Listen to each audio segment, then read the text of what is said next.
The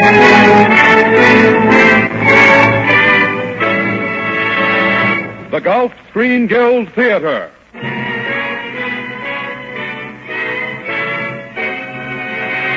Your neighborhood good Gulf dealer and the Gulf Oil Companies welcome you to the Gulf Theater, the one place where you meet all your favorite stars.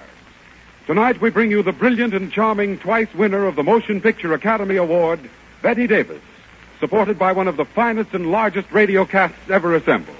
Also Oscar Bradley and his Gulf Orchestra. And now here is the director of the Gulf Theater and your host, Roger Pryor. Good evening, everyone. I'm especially proud to be the director of the Gulf Theater tonight because I sincerely believe we're about to present a play that will long be remembered. Bette Davis, her supporting players, the author Arch Oboler, and Oscar Bradley and his augmented Gulf Orchestra have spent many long hours in rehearsal to bring to perfection one of the strangest, almost unbelievable love stories ever told. The great and undying romance of Nadezhda Filaretovna and Pyotr Tchaikovsky. The same Tchaikovsky who was the composer of the lyric Romeo and Juliet Overture, which has been the theme of the Gulf Screen Guild Theater since the curtain first rose a year ago this month. On our first broadcast, just as today, spokesman for your neighborhood good Gulf dealer was John Cantor, who has something worthwhile speaking about right now. Johnny? Thank you, Roger. 40 years ago, ladies and gentlemen, travel by airplane was an inventor's dream. 20 years ago, it was still something of an adventure. But today, it's a practical, everyday affair, thanks to experts whose experience has taught them exactly what various planes and motors can do, and what various gasolines and motor oils can do also, which is what makes it news to you as a motorist when Captain Eddy Rickenbacker and his engineers at the famous Eastern Airlines announce, "This year, Eastern Airlines has again selected, for use throughout its entire system, the same gasoline and motor oil that have already been used exclusively for more than 5 years.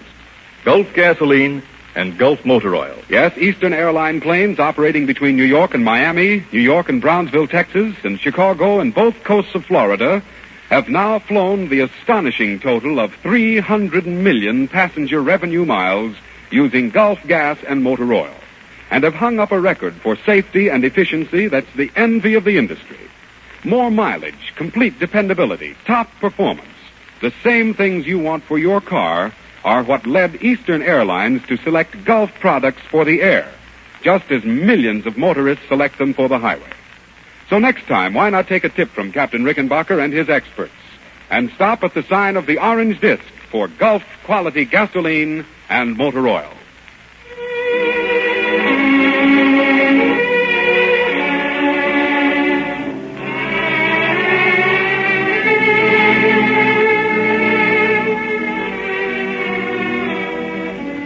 In a darkened room sits a woman, an old woman. She sits very quietly, white hands motionless.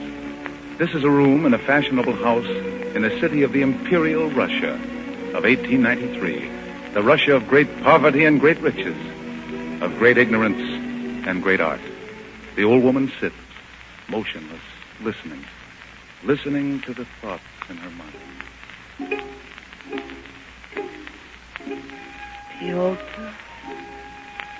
Pyotr, why are you in my mind? Why do I think of you now? Why is your song with me here in the darkness? Why today, Pyotr? I had put you away from me.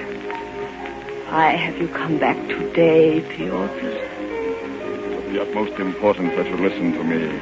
Who is it said that to me? Madame, it is of the utmost importance that you listen. Ah, yes. I remember now. 16 years ago. It was you, Nikolai Rubinstein. You have been dead so long, yet I remember what you said that day. How strange I should remember. Nadezhda Filaretovna, my mission here is of the utmost importance. Really, Nikolai? There is a young man in my music school of great poverty and pride and shyness. I am very busy today. There is one more quality this young man possesses which may interest you. His ability. Listen closely. Nikolai, I have neither the time nor the inclination for music now.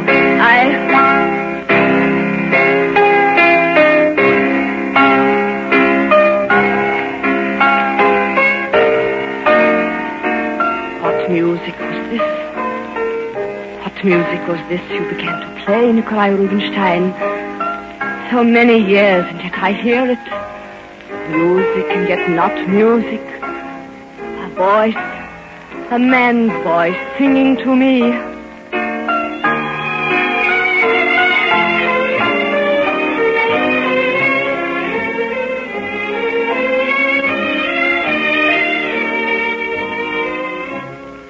Saying, you are tired, Nadezhda. I tell you there will be no weariness. You are old, Nadezhda. I tell you, you will be young. You will have life again. A glorious singing life. I tell you this, Nadezhda. I tell you this, I tell you this.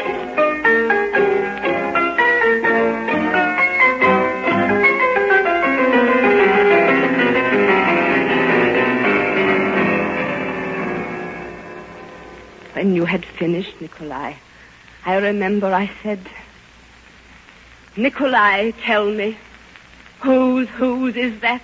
His name? No one you've heard of. Pyotr Ilyich Tchaikovsky. So I heard your name for the first time, Pyotr. Will you help this man, Nadezhda Filaretovna?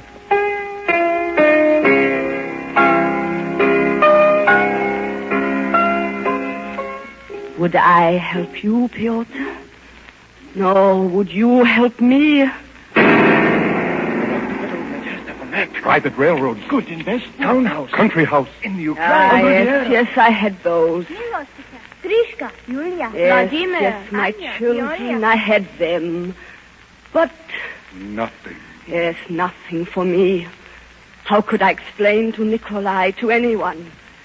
To run a house, to count my money. Was this enough for life for me? I wanted...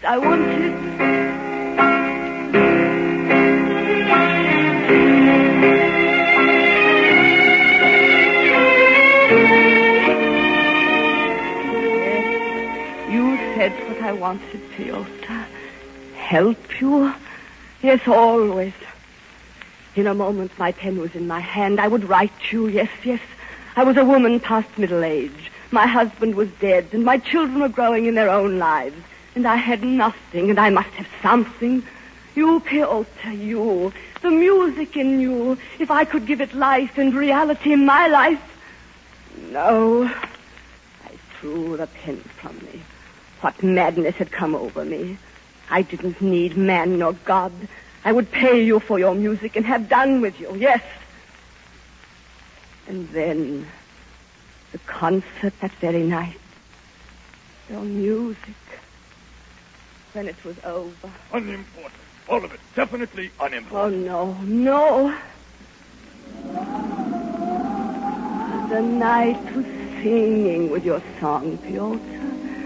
And I walked in the dark along the boulevard to my home. Soft flakes of snow wet in my face. And with every step there was a singing in my heart that said... Help me. I need your help, Nadezhda. They torture me with their indifference. I've written so much, and it's meant so little. I'm weary unto death. Help me. Help me. I told myself, yes, I would always help you, Pyotr. Do you remember your next letter? Dear Nadezhda Filaretovna, thank you for your sweet, kind, and friendly letter, and your wonderful and kind generosity. I finished the outline of my new symphony, the fourth. A symphony? I want very much to dedicate it to you. A symphony? Dedicated to me? How the days ran then, Pyotr. I, an elderly woman, a symphony dedicated to me. Oh, Mother, it's good to hear you laughing. You're very pretty when you laugh, Mother. Oh, we're so happy that you're happy, Mother, dearest. So happy. And then 3 months, Pyotr. 3 months and not a word from you. What had happened to you, my friend? What? Cholera. I couldn't do. But with every day, the voices in my head grew louder and louder. No, stop saying that. Not Pyotr. He couldn't. Postman? A letter? Your handwriting, Pyotr. Forgive me for not writing before. I am now... What was that word? Married. Oh, I must have read it wrong, I told myself. I held the letter close to my eyes. Married. Oh, no. Married. Married. Oh, no. Oh, no. You never knew I cried that day, did you, Piotr? Yes, I cried, as a woman cries in my heart. And when I stopped crying, I dipped my pen in my tears, and I wrote you. With all my heart, I congratulate you, my dear friend. Who should be happy if not you? The giver of such great joy to others. From my heart, I press your hand. Do not forget one devoted with all her soul.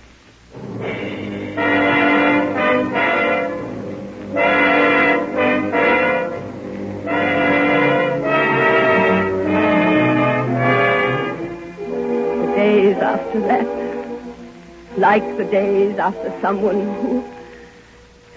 who was close to you has gone away forever.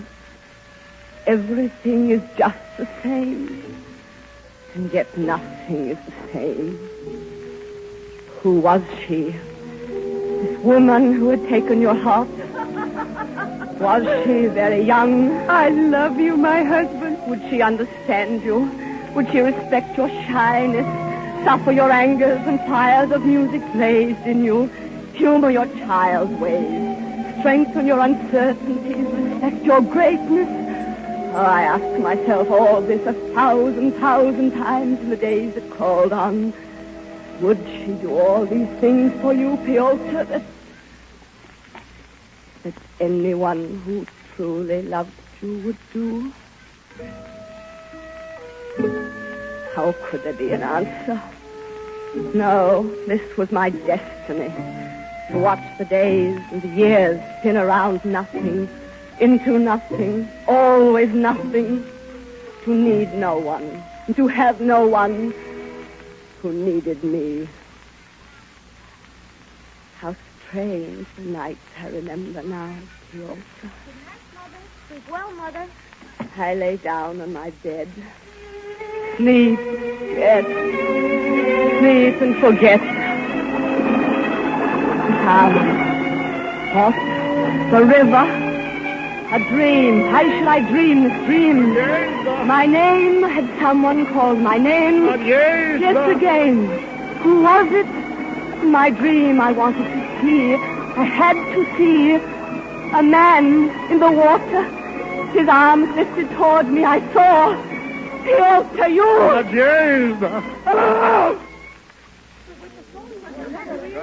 The children. Servants in the room. Oh, Mother, what is it? Mother, you're awake and smiling. Yes, Piotr. Somehow I knew then you still needed me. I sent for Rubinstein. This I can say with certainty. If he stays with that wife Antonina of his, Tchaikovsky will end his life either in an asylum or in the river. The river? Oh, Piotr. When I heard that word, my heart died in me. But I said nothing, Piotr.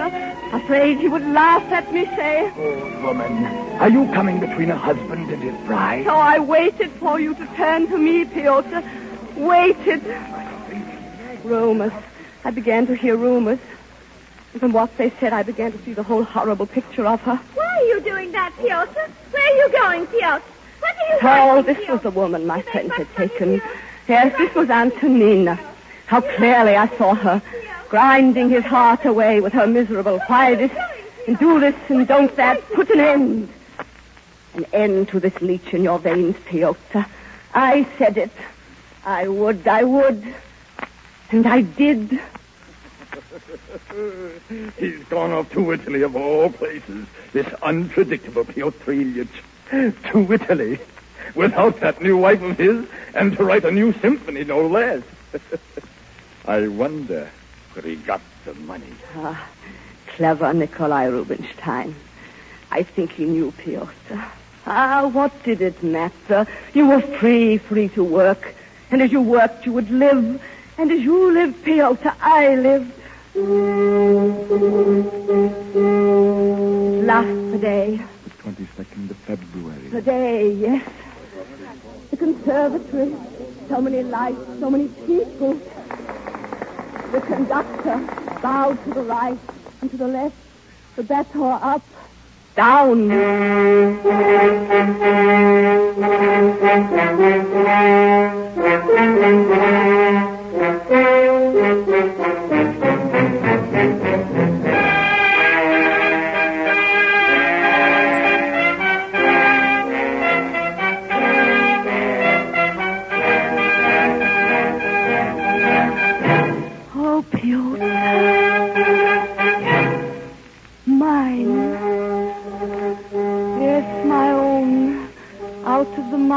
Out of the heart of you for me. I sat there, yet I was with you, Piotr. Yes, with you. For the first time, even in thought. Alone with you. As young as you. Not very ordinary. Over. No, not over. Someone thrust a program into my hand. Don't you want a souvenir of the evening? I looked at the paper. The words I could hardly see. Fourth Symphony of Piotr Ilyich Tchaikovsky. Dedicated... My beloved friend. Oh, Piotr. If the rest of my life could have been at that moment. And yet only your letters talking to me. Oh, Piotr. Walking in the night, I was lonely. I wanted your footsteps echoing mine. I wanted your voice answering mine. I wanted to see you, Piotr. Yes, why not? Why not? The thoughts in you are as my thoughts. The dreams in you are as my dreams. The music in you mine. You'd written that to me 100 times. Then why shouldn't I? Why shouldn't I see you? Oh, the want in me was so great. Did the heavens have pity?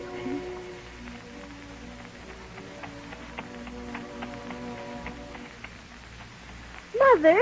Yes, Milochka. Mother, look. The other carriage. It stopped. Driver. Stop at once. I looked up. My heart began to beat so strongly, I could feel the pulse of it in my throat, the sound of it in my ears. You, Piotr, you, older than your photograph, but you. My heart beat louder and louder. I wanted to. Your eyes. In a quick moment, I saw what you were thinking. Nadezhda Filaretovna, I beg you, do not speak. Your wealth has given me solitude, and in this solitude is my music. Speak, and you destroy the silence which brings me my music. Speak, and you destroy the wordless perfection of our friendship. And so, I did not speak, Piotr. How could I speak? What answer can there be when a young man says to an older woman, "This is our friendship. Dare to change it and you destroy it." So I did not speak, Piotr. Through all the years, I did not speak.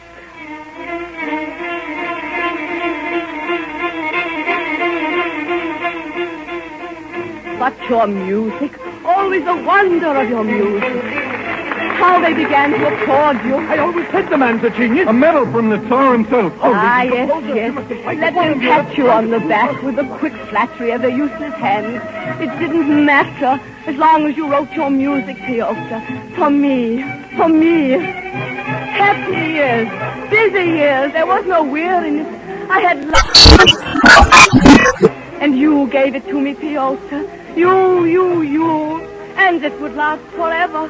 Your need of me was as great as my need of you. So all of it would last as long as we lived. And I was young again, and life was good, Piotr. Everlastingly good, everlastingly. No. There was my son. He is dying, madame. My son dying? He has been working beyond his strength. The illness caught him quite weakened. He is dying, madame. Working beyond his strength. For what? For me. For the money Piotr, the thought a knife in my heart. I went into the room. Was this Fatima? My firstborn, my dear. Mother. Fatima. Help me. Help me. Help me. Help me. Whose words? Ah, you, Piotr. Yes, for 13 years, forgotten children and home. Only you, my every waking thought, you, and the help of you. Now those same words from my son. Help me, Mother. Help me. Yes. For 13 years I had sinned against him. But now I would help him. At his bedside I said it. Not a prayer. Who was I to pray? You up there, whoever and whatever you are, listen to me. Let him live, my son. Let him live even a little longer, and I will give up all else but my children. Let him live, my son. So the compact was made, Piotr, between God and me, and all these years I have kept it. My son lived a little longer, and I died when I wrote you that letter. That letter full of the bitterness of lies, telling you it was ended between us. But all lies, Piotr. For now I tell you the truth. I love you, Piotr. There, I've said it. Last I've said I love you, Piotr. As a woman loves a man. A young woman. Young. Oh, Piotr. Piotr, why have I told you now? You're so far away, and yet why have I spoken? After all these years, what I have never dared even think. Why? The church bell? Why do they ring so late at night?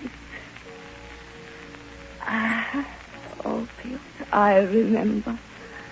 They told me, and my poor old heads had forgotten. Yesterday, they carried you through the streets. Thousands of them, mourning, carried you and put you to rest.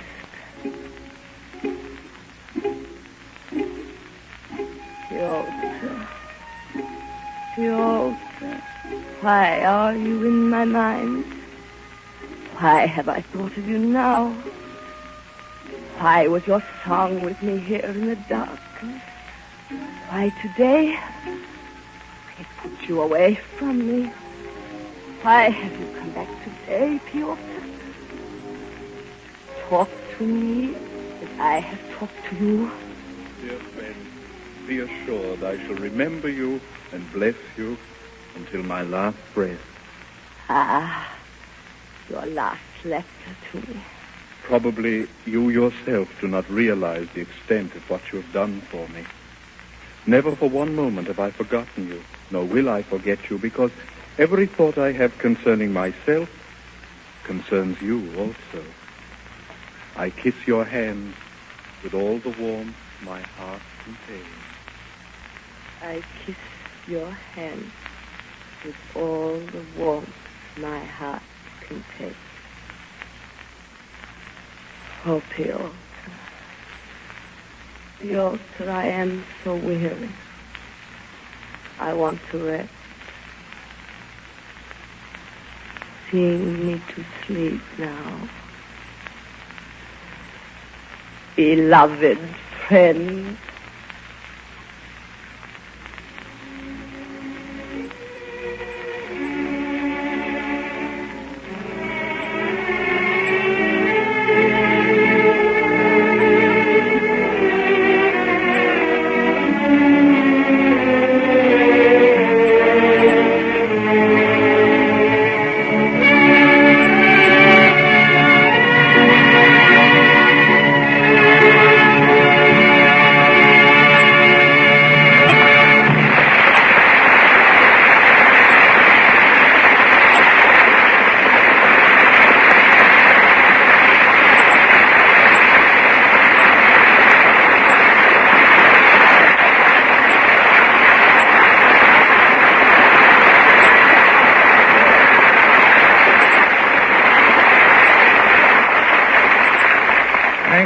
Thank you, Bette Davis. Congratulations on a wonderful performance.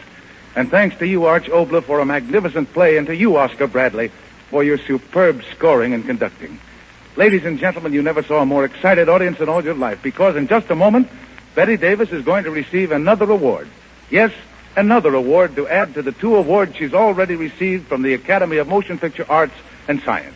This is really a great night here in the Gulf Theater, one we'll never forget. How do you feel about it, Johnny? Oh, the same way you do, Rod. Say, who's going to give the award to Bette? Mr. Douglas Churchill of Red Book Magazine. Look, Johnny, will you take over for a minute? I'll check and see if the newsreel cameramen and Mr. Churchill and Miss Davis are ready. Okay, Roger, I'll follow through and check something with all the motorists listening in. Ladies and gentlemen, when you go out for a walk in winter, the chances are you look first to see that you have your gloves or perhaps your overshoes and a scarf, to be sure that you have everything that you need. Well, in somewhat the same way, when you start off in your car, it's a good idea to use a gasoline that has everything you need. During winter especially, it's not enough for a gasoline to be good in just one way. It should be good in every way. Knowing this, Gulf engineers are constantly at work to step up the all-round quality of that good Gulf gasoline and Gulf no-NOx gasoline, each in its own class. As a result, your good Gulf dealer gives you even better gasoline today than 6 months ago, just as 6 months ago he delivered a better gasoline than the year before. For instance, take the important matter of anti-knock rating. Now, you may own a 1940 model or an older car. You may want hill climbing or smooth, quick acceleration in traffic. Whatever your needs, you'll be delighted with the smooth running performance of Gulf gasolines. And you'll be just as pleased with the quick, cold weather starts and the high mileage even on winter roads. Yes, folks, for high anti-knock and high quality on all other points, too, look ahead when you buy gasoline. Look ahead for the sign of the Gulf orange dip. Thank you, John. Ladies and gentlemen, Red Book Magazine has chosen the Gulf Theater to make its first award because this is the Star's own theater. Every cent that Gulf would ordinarily pay to the stars to appear here is given instead to help meet the needs of the Motion Picture Relief Fund. Douglas W. Churchill, motion picture editor of Red Book, is here to present Red Book's first annual award to Miss Bette Davis, whom they consider has done the most during the year for the artistic advancement of the screen in any of its branches. Mr. Churchill. Thank you, Mr. Pryor. Miss Davis, we of Red Book know very little about what goes on behind the scenes in Hollywood, because Red Book is not a fan magazine. But my editors and I are thankful to you for aiding and making going to the movies a pleasurable experience. During 1939, you made 4 of the year's finest films for Warner Brothers: Dark Victory, Juarez, The Old Maid, and The Private Lives of Elizabeth and Essex. Red Book is happy that we selected 3 of them as our picture of the month. Well, Mr. Churchill, I'm indebted to Red Book for one of those stories, The Old Maid. And in the current issue is the beginning of Somerset Maugham's The Villa on the Hill, which I will do for Warner Brothers when we finish All This in Heaven, too. Well, we're proud of that. And now, Miss Davis, here in the Gulf Theater, it is my pleasure to give you this cup on behalf of our editors and our 4 million readers for your distinguished contribution to the art of the motion picture during 1939. Oh, thank you, Mr. Churchill. In accepting it, I am conscious again of the great debt that I owe to press and public, both of which have accepted my efforts in a most kind and friendly manner. To Mr. Edwin Barrymore, the editor of Red Book, to Mr. Valdemar Vetlugrin, and to you, my sincere thanks. And to my radio audience, I wish I could say, like the delighted woman that I am, see what I got.